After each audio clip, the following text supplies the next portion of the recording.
I'm going to ask the chairperson to read the statement for us, and then from there, I will direct the session after that. Menin Kopa, over to you. Good afternoon, ladies and gentlemen. Let me just go straight to the statement. The statement on the outcomes of the oversight conducted on the department. We have then played oversight over the Parks Board, and the entity did not perform in the program of job creation, which worried us a lot when we were interacting with the entity. On the issue of wildlife transformation donation, which has always been an outcry even in the legacy report of the department or the entity, we have picked up in the legacy report the wildlife transformation donation of Bahamariba donation that is dated 2013-14. There is neither a sign of community development nor any compliance with the service level agreement signed. This has been witnessed through the oversight and the visit by the committee. Such must be revisited. Matthews Volmarans was a man who was on the spotlight, and the committee has requested a brief explanation and in the form of a report. We have received that Volmarans up to this far has long resigned and did not benefit anything. We are in possession of such a report. On the gambling report, the committee has also looked into such after a lot of media, like the noise around the media on the issue of the gambling board, and we are in possession as the committee of the investigation, the forensic investigation. The portfolio committee has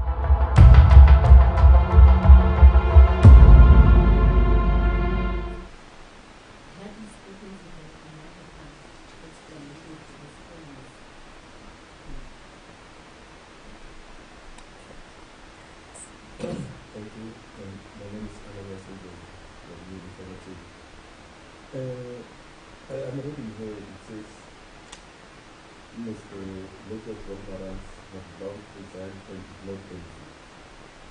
I just want to check all along we've been getting the story that we've been benefited. I just want to check that we've been told the lies. What's the exact point? When you say now we've not benefited, all along these years there was rumors saying because it was Any other question? Okay. Yeah, thanks. Let me first with the last one on the issue of Matthews Volmarans. You'll note that I indicated that this is a report that we are getting from Parks Board, and what we did as a committee, we actually followed up the contents of the legacy report that we were given. And we did not just implement or actualize it. We had to get into research. We got reports that were presented to us. We had enough evidence that were tabled before us. And true to everything is that there is an SLA that is prevailing between the SACPA and the Parks Board. There is an EXCO resolution that is prevailing the SACPA and the Parks Board. But in terms of the implementation of the program itself, it had a lot of conditions because Bo, Volmarans, and other 4 guys, they were supposed to be beneficiaries which were supposed to be developed by SACPA. Now, in the process, SACPA was to address 3 things with the Parks Board. That is the TB treatment of the animals, that is the donation itself, and the proper management of the wildlife in general. So whilst they were still doing these 2, they could not get animals because most of the animals, there was a court order that spoke to the issue of the condition of animals which were to get treated.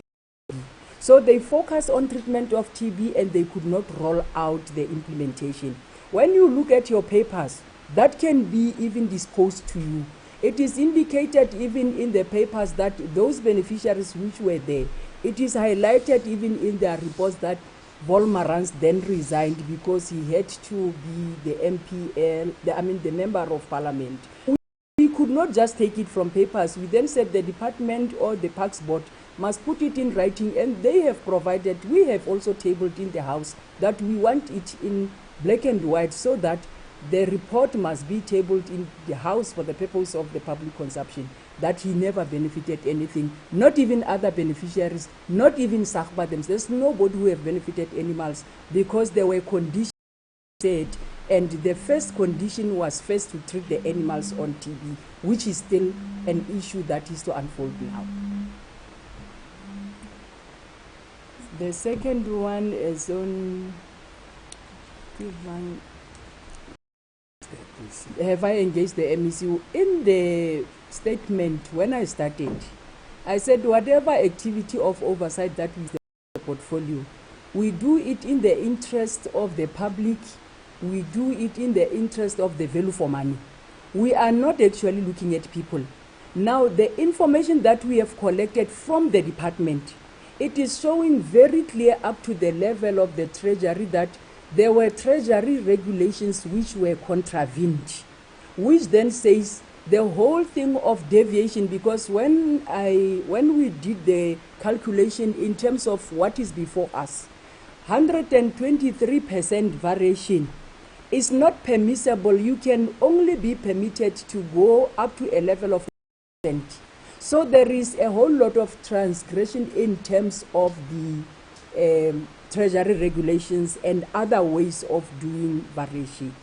So it is not about MEC, it is about how the money was spent and how the money was budgeted, which our main interest is. So we can easily say to public that money was not spent as per the prescripts of the law, and money was not spent as per the budget and the regulations of Treasury. We would not actually go into personalizing this thing. We have looked for documents from the present MEC, and it is then that after the interaction with the documents. Any other follow-ups, colleagues? Can I get into the manner in which our government operates is that there's a terminology that they use, successor entitled. The chairperson is under no obligation to engage the former MEC.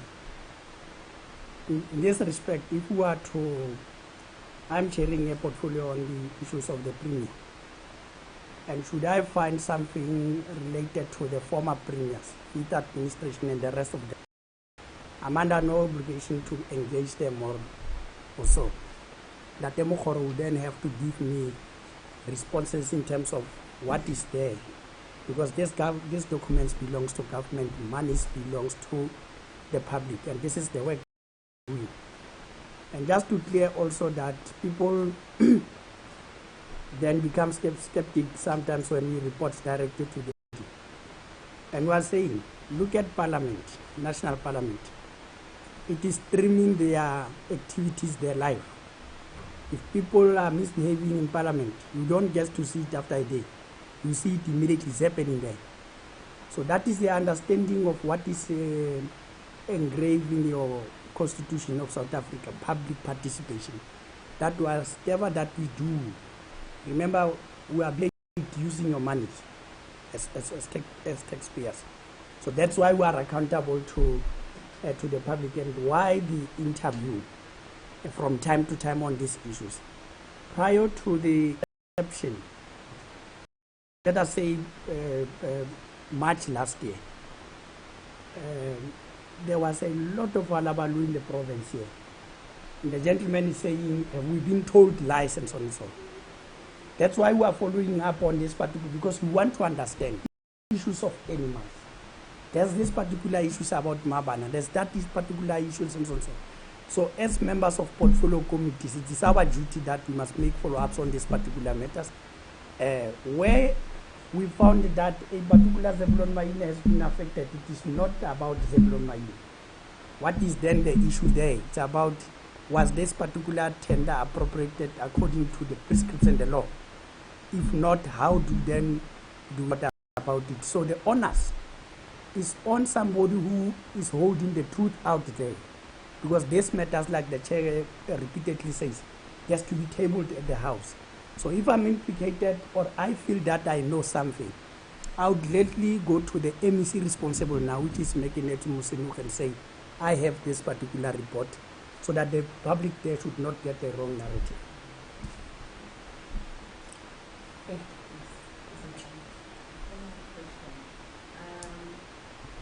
In instances like previous office and done well, your regulations and how variations should go. And on the issue of the MEC, like engaging with the MEC, that we are not going to do, because the issue of procurement goes to the accounting officers and whoever is involved in the SCM. However, in terms of the setup of Parliament, the MEC accounts to the portfolio. So it will get its time depending on the extent of the investigations that we are going to do, including how the law enforcement agencies are going to advise or handle the matters.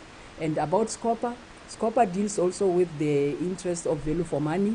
We are one. The committee also have the same information that SCOPA might have. So we cannot actually disclose as to how far are they, but we know they have reported they have opened a case. The other thing is, it's not only SCOPA that has opened the cases. Because I get that it would appear as if SCOPA is doing work on behalf of committees. SCOPA is a committee as this other committees, just complementing the work that gets to be done by this particular committee. So in this case, SCOPA has opened 2 cases. There are 7 cases, criminal cases opened by these members of the legislature. And there's still more that are going to be opened. So we're not going to say to your good selves, watch the space. We'll be inviting you from time to time. You don't come, we can give the news to people.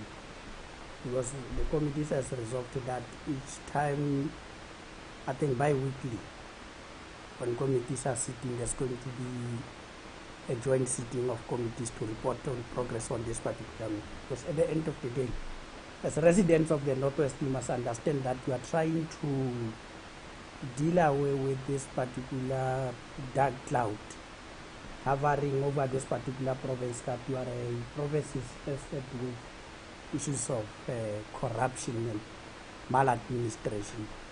So if we can then take these particular issues to the public, for public members to then use their own discretion as to what is it exactly that is taking place, without necessarily having to run after individual people and so on, and to then start correcting our institutions of government, municipalities going forward.